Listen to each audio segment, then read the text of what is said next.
Ladies and gentlemen, sword enthusiasts and fans of the Straw Hat Pirates, get ready to dive into the extraordinary world of anatomy, and not just any anatomy. We're about to unravel the secrets behind the one and only Roronoa Zoro. In a world where pirates seek treasure and adventure, one man has his sights set on a different kind of treasure. The title of the world's greatest swordsman. That's right, Roronoa Zoro is on a quest to slice and dice his way to the very top, and he's attracted a following that's as sharp as his swords. But there is a catch, folks. To claim the coveted title, Zoro must first cross blades with the enigmatic Dracul Hawkeye's Mihawk, the current reigning champion of the sword. It's a duel that'll leave you on the edge of your seat, but we'll get to that in a bit. Before he became the indomitable swordsman of the Straw Hat Pirates, Zoro was known as Pirate Hunter Zoro, chasing after pirates for a bounty. But oh, the twists of fate. He eventually joined their rank, turning from a bounty hunter into a pirate himself. Can you believe it? Well, you better, because without Zoro, the Straw Hats just wouldn't be the same. But what truly cements Zoro's place in the hearts of fans is his unwavering loyalty to his captain, Luffy. He once risked it all in thriller bark to save the day, proving that when it comes to his crew, there's no blade too sharp and no challenge too great. And from that moment onwards, Zoro skyrocketed to become a fan favorite among One Piece fans, standing proudly as the right-hand man of our beloved rubbery captain, Luffy. Today, we're delving deep into the anatomy of this legendary swordsman, exploring the very essence of what makes Roronoa Zoro tick. So grab your swords, prepare your haki, and join us as we embark on a journey through the captivating world of Roronoa Zoro. But before we get into our explanation, we have a quick request. If you like our content, please support us by subscribing to our channel. It's a small click for you, but for us, it means an awful lot. Thank you. Let's begin.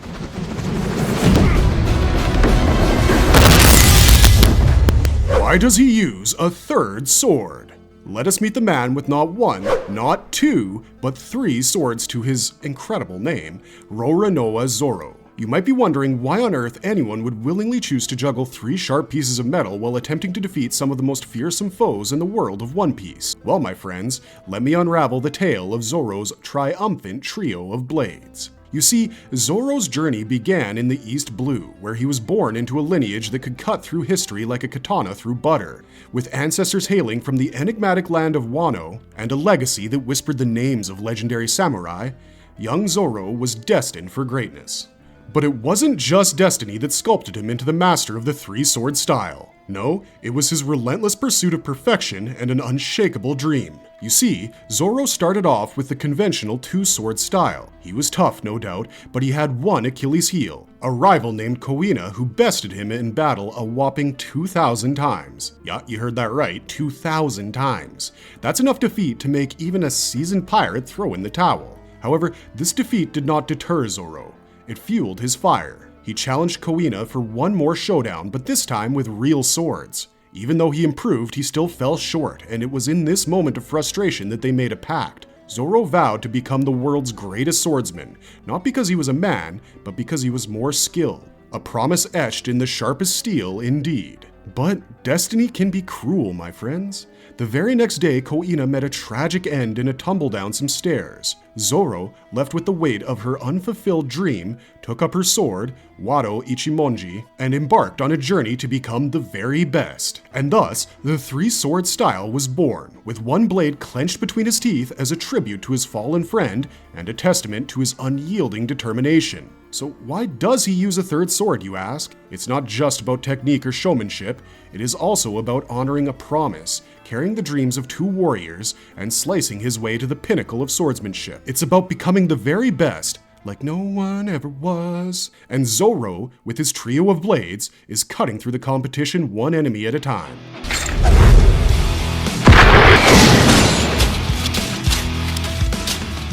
What happened to his eye? Oh yes, Zoro's mysterious eye injury, the enigma that's left One Piece fans in suspense for years. It's almost as if Ichiro Oda himself is testing our patience with that closed eye. But hey, that's part of what makes this journey through the Grand Line so intriguing, right? I mean, just think about it. Zoro, the guy who has never met a sword he didn't like, ends up training with the world's strongest swordsman, Dracul Mihawk, and comes back with an eye patch. It's like saying, I went to cooking school and now I can't taste anything. Seriously, how does a swordsman lose an eye during training? Did Mihawk decide to give him a crash course in how to be a pirate with impaired depth perception? And let us not forget that Oda had this eye injury planned out from the very beginning, like some sort of long-term plot twist. It's as if he's been playing 4D chess while we're still trying to figure out how to play checker. Now, speculation is running wild among fans. Is Zoro hiding some secret power behind that eye? Maybe it is the Eye of the Pirate King, or the Eye of the Demon King, or perhaps it's just a reminder that sometimes even the toughest warriors need to blink, and it's a warning about the importance of eye protection during sword fights. But seriously, the big question is whether Oda will ever spill the beans on this eye mystery. Will Zoro's left eye finally get its moment in the spotlight, or will it remain as enigmatic as the contents of Sanji's eyebrows? One thing is for sure, as we sail towards the final saga of One Piece, the anticipation is building. Zoro's left eye, Mihawk's teachings, and the secrets of the Grand Line are all on the horizon, and we can't wait to see what Oda has in store for us. In the end, whether it's a hidden power-up or just a testament to Zoro's dedication, that eye will be the eye of the storm in the world of One Piece. Who is Roronoa Zoro's love interest in One Piece? Ah, romance, the intoxicating dance of the heart. In the world of One Piece, where pirates chase dreams, treasures, and epic battles, you might expect love stories to be as common as a calm sea in the Grand Line. But when it comes to our swordsman extraordinaire, Roronoa Zoro, love takes a different form altogether. Zoro's heart, you see, beats for two very different passions. The first is a love that could rival Luffy's meat addiction and Nami's money mania, a fervent passion for alcohol, particularly sake. Yes, Zoro's love for the good old liquid courage runs as deep as the ocean itself. He'd pick a bottle of sake over gold any day, and he's been known to engage in a bit of thievery for the sake of sake. When it comes to alcohol, Zoro's loyalty knows no bounds, even enduring temperance to master the art of coating his swords in Haki. Now that is dedication. But what about matters of the heart, you ask? Well, that's where things get a bit, shall we say, swordacious. You see, Zoro's true love lies in his blades, his katanas, each with a story, each with a piece of his soul. These swords are his constant companions, and he treats them with a reverence that might make even the most romantic of poets blush. From Wado Ichimonji, a memento of his dear friend Koina, to Shusui, a national treasure of Wano, Zoro's attachment to his blades is nothing short of legendary. Now, while fans have shipped Zoro with various characters like Nami, Nico Robin, Tashigi, and even Yamato, the truth remains that in the official One Piece storyline, our swordsman has yet to sail on the treacherous seas of romance. As a child, he held a close bond with Shimotsuki Koina, but her untimely demise left the question of romantic feelings unanswered. So, there you have it, folks. Zoro's heart might be as impenetrable as his three swords, but don't let that fool you. His love for adventure, sake, and his trusty katanas are the compass guiding him through the One Piece world, one slash at a time. Whether love comes knocking on his door in the future or not, one thing is for certain. Zoro's quest for greatness will always be his one true love.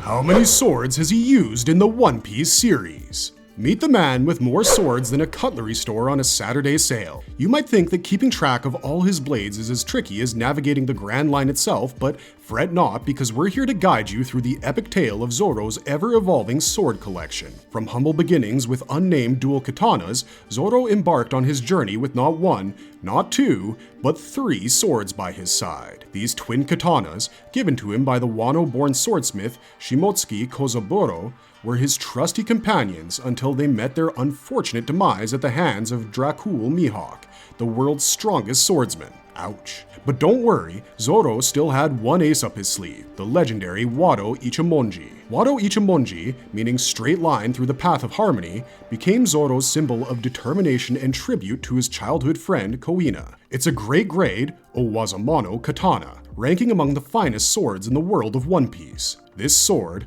forged by Shimotsuki Kozaburo himself, was the only one that stood firm against Mihawk's supreme-grade Yoru blade strikes. Next up was the Sandai Kitetsu, a cursed sword known as the Oni Piercer. It was obtained from the famous Wano wordsmith Kozuki Sukiyaki. Zoro tested his luck by attempting to cut off his own arm, yikes, but luck was on his side and he kept the sword. Then came Yubashiri, a skillful grade Ryo Wazamono katana. Lightweight and sharp, it was given to Zoro by Ippon Matsu, dazzled by his swordsmanship. Unfortunately, Yubashiri met a rusty end at the hands of Shu, a marine captain with a devil fruit power that could corrode anything he touched. Farewell, Yubashiri, you will be missed. Shusui, a great katana, followed suit, once wielded by the legendary sword god Shimotsuki Ryuma of Wano.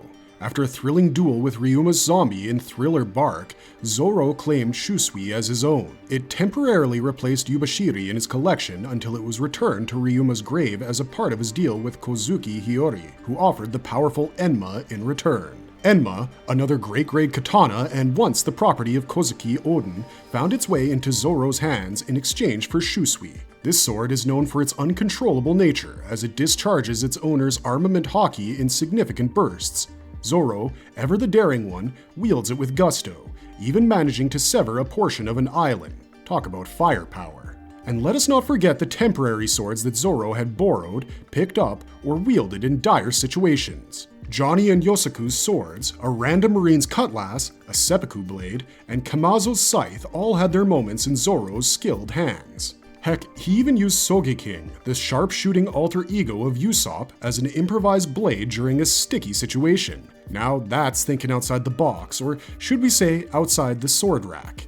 So, there you have it, the incredible journey of Roronoa Zoro and his ever-changing, ever-awesome collection of swords. With each blade, he hones his skills and carves his path to becoming the world's greatest swordsman. Who knows what legendary swords he will add to his arsenal next? In the world of One Piece, the adventure is as sharp as a blade's edge.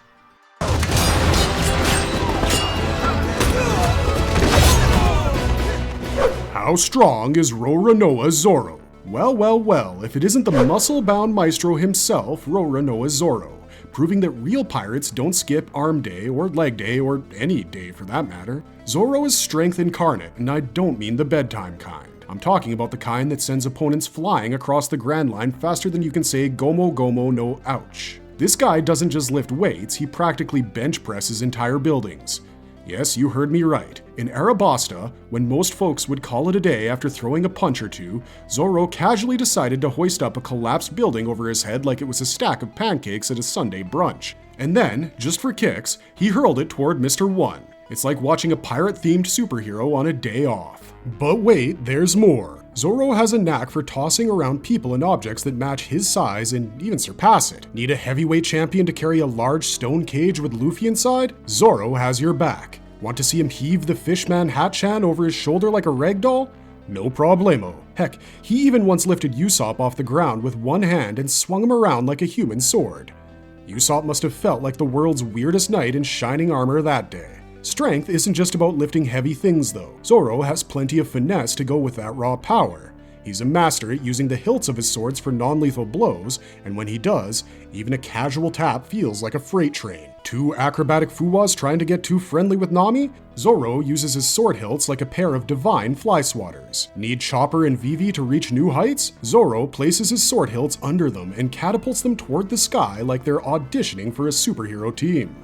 Oh, and did I mention he can kick like a mule on a caffeine binge? Zoro kicked Luffy, Mr. Five, and Miss Valentine into a distant building with a single kick. That's multitasking with style. And when it comes to hand-to-hand combat, Zoro may prefer his swords, but his fists are no slouch either. He once knocked a Wapole guard to the ground with a single punch, and that guy probably saw stars for a week. But Zoro's strength isn't just about flexing his muscles, it's about defying the laws of physics. He's gone toe-to-toe with fishmen, warriors twice his size, and even admirals of the Navy without breaking a sweat. When Fujitora, the gravity-manipulating admiral, tried to crush him with an overwhelming gravitational force, Zoro said, "Not today, pal," and unleashed a flying slash that disrupted the whole underground party. And then there was that epic moment when he blocked a combined world-shaking attack from two emperors, Kaido and Big Mom, like it was just a gentle breeze. These are folks who could rearrange islands for fun, and here is Zoro, the scar-bearing swordsman, saying, "Try harder, you two." Speaking of scars, he managed to leave one on Kaido, one of the toughest pirates to ever sail the seas. That's like saying, "Hey Kaido, your tattoo artist missed a spot." It's no wonder Zoro has earned the respect of one of the most fearsome emperors out there. So in case you're wondering just how strong Zoro is, the answer is simple. Strong enough to make a grown man weep into his grog. Whether it's lifting, slashing, or just plain smashing, Zoro has the strength to make even the toughest foes think twice about challenging the Straw Hat Swordsman. In the world of One Piece, where power reigns supreme, Zoro's biceps are the ultimate authority. What powers does he have? Ah, the man of many Haki talents, Roronoa Zoro is not merely your average swordsman. He has access to a veritable buffet of Haki powers, and you can pick and choose your favorites. First up, we have the elusive Haoshoku Haki, the kind of power that elevates you to a king among men. Zoro did not even realize he possessed this hidden gem until Kaido, the formidable emperor himself, took notice. It's akin to discovering you held a royal title all along, but you've been too engrossed in slicing and dicing to attend fancy galas. Now, when Zoro wields this Haoshoku Haki, it's not merely for show. He incapacitates hordes of low-ranked beast pirates as if he's distributing party favors. And let's not overlook the advanced technique where he infuses it into his 3 swords, causing them to emit ominous black lightning. It's as though his blades decided to join the electric slide. Next on the menu is the Buso Shoku Haki, and Zoro is the seasoned chef who knows all the secret ingredients. Dracul Mihawk, the world's preeminent swordsman, must have been an exceptional mentor because Zoro's mastery of Buso Shoku Haki is second to none. He has perfected the hardening technique, rendering his swords blacker than the night sky. This isn't merely for aesthetics either, it enables him to cut through stone giants as effortlessly as a hot knife through butter. He can even employ it to catch Logia users off guard. Imagine Monet's astonishment when Zoro channeled his Buso Shoku Haki into a flying slash, leaving her with a frosty wound. But wait, there's more. Zoro's Buso Shoku Haki is not solely for offensive purposes. He can also utilize it defensively, such as when he halted the Torikago's strings capable of cleaving through buildings and meteorites. Yes, he effectively brought them to a standstill with his mastery of Buso Shoku. Next, let us delve into the Kenbunshoku Haki. Zoro possesses this skill in his repertoire as well, and he's no slouch when it comes to sensing his surroundings. When Luffy inquired if he could detect a wild beast in the Ryugu Palace, Zoro simply nodded. It's akin to having a built-in animal radar. Need to locate a lost puppy on an island? Zoro has you covered. So there you have it, ladies and gentlemen. Zoro isn't just a swordsman. He's a Haki virtuoso. With Haoshoku, Buso Shoku, and Kenbunshoku Haki all at his disposal, he's akin to a one-man army, poised to confront anything the Grand Line hurls his way. Whether it's incapacitating adversaries with a regal touch or surgically slicing through giants with precision, Zoro's Haki powers are the seasoning that elevates his swordplay to gourmet levels.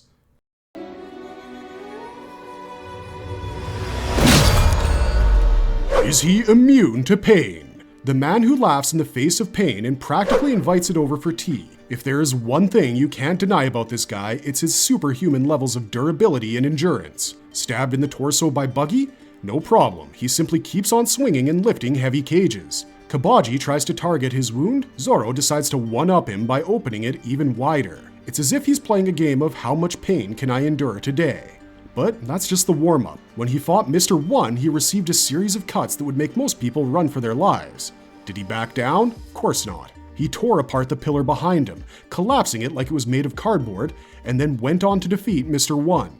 Who needs a first aid kit when you have Zoro-level toughness? Then there's Thriller Bark, where he shrugged off attacks from a giant zombie like they were tickles. Lola even thought he was a zombie himself, but the piece de resistance was when he made a deal with Bartholomew Kuma to take on Luffy's pain and suffering, a deal that should have killed him, according to all logic. Did he die? Of course not. He bled buckets, sure, but he survived like a champ. Let us not forget the time he took a punch from Pika's gigantic stone statue. You know, the kind of punch that would make most people kiss the ground and say their prayers? Zoro? Nah, he simply brushed it off like it was a gentle breeze. And rooftop battles with Kaido and Big Mom? Zoro doesn't flinch. He endures, even when the entire island seems to be crumbling around him. It's as if he's saying, "Is that all you've got?" But it isn't just physical pain. Zoro's mental toughness matches his physical fortitude. He goes 9 days without food, meditates in freezing water, and outdrinks a horde of bounty hunters. It's as if he's competing with his own limits just for fun. So, is Zoro immune to pain? Well, not exactly, but he sure knows how to handle it like a professional. He's the guy you want on your side when things get tough because he's proven time and time again that pain is just another obstacle for him to conquer. It's almost as if he's made of pure iron willpower and a dash of sheer stubbornness. What kinds of swordsmanship does he use? The man of many swords and even more swordsmanship styles. If you thought wielding 3 swords was impressive, wait till you hear about the myriad ways he uses them to carve his way through opponents. First, there's the 3-sword style, his signature move. He wields one in each hand and, just for fun, sticks one in his mouth. It's like a symphony of steel, and when he strikes, it's a whirlwind of pain for his foes. He can catch and strike multiple opponents at once, and when he goes for a flying slash, you better hope you're not in the way. But that's not all. Zoro's mastery extends to the 2-sword style, where he wields just a pair of swords with incredible power and precision. He's taken on swordsmen with more blades than him and left them wondering why they bothered with the extras. And let us not forget the 1-sword style, where Zoro goes all samurai on his opponents, focusing on precision and finishing moves. It's like watching a master painter create a masterpiece, only with blood and steel. But wait, there's more. Again, Zoro has even developed the King of Hell 3-sword style, a powerhouse of a style that confronts Buso Shoko Haki and Haoshoku Haki to unleash attacks that can leave even the toughest foes shaking in their boots. Just don't expect him to maintain it for too long. It's a Haki-draining endeavor. Oh, and if he ever loses a sword or two, no problem. Zoro adapts, using whatever blades he can get his hands on to keep slashing through his enemies. He has sliced through stone, metal, and even flames themselves. Foxfire style, anyone? But it's not just about the number of swords or the fancy styles. Zoro's precision is legendary. He can split explosive boogers mid-air, cut sea train cars in half lengthwise, and even deflect bullets with the flat side of his blade. It's like he's got a surgeon's touch, only with a katana. And then there's his 9-sword style, a rare and fearsome technique that multiplies his blades in a whirlwind of destruction. When Zoro gets angry, heads roll, literally. So, the next time you see Roronoa Zoro and his trio of swords, just remember, it's not the swords that make the swordsman, it's the sheer variety and mastery of his swordsmanship styles that make him one of the most formidable fighters on the high seas. It's almost like he's playing a symphony of steel, and the world is his stage. Does he have any weaknesses? Zoro.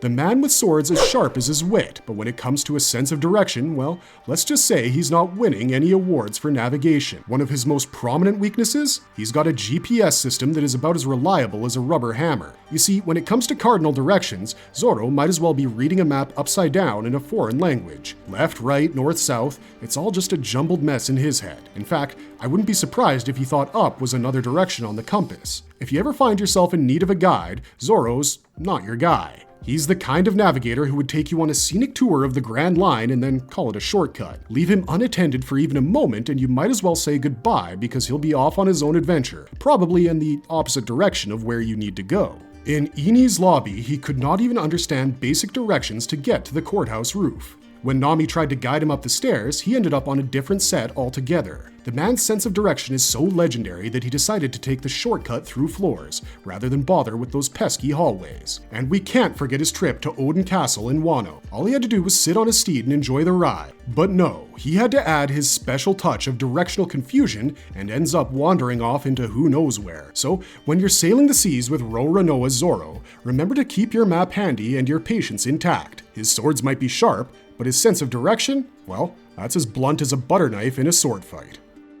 Marvelous verdict! And there you have it, ladies and gentlemen, the epic tale of Roronoa Zoro, the swordsman extraordinaire, and his quest to become the world's greatest. From his days as a bounty hunter turned pirate to his unbreakable loyalty to Captain Luffy and the Straw Hat Pirates, Zoro's journey is nothing short of legendary. As we conclude our exploration of the anatomy of this remarkable character, we're left in awe of his dedication, his boundless determination, and his incredible swordsmanship skills. Zoro's unwavering pursuit of greatness has not only endeared him to fans worldwide, but also earned him his rightful place as the second most popular character in the One Piece universe. With his dream within arm's reach and the challenge of Hawkeye's Mihawk looming, Zoro's story is far from over. So keep your swords sharp and your spirits high, for the adventure of Roronoa Zoro continues to captivate us all, reminding us that in the world of One Piece, dreams are as powerful as any devil fruit power. Thank you for joining us on this exhilarating journey through the anatomy of Roronoa Zoro. Stay tuned for more exciting adventures in the world of One Piece,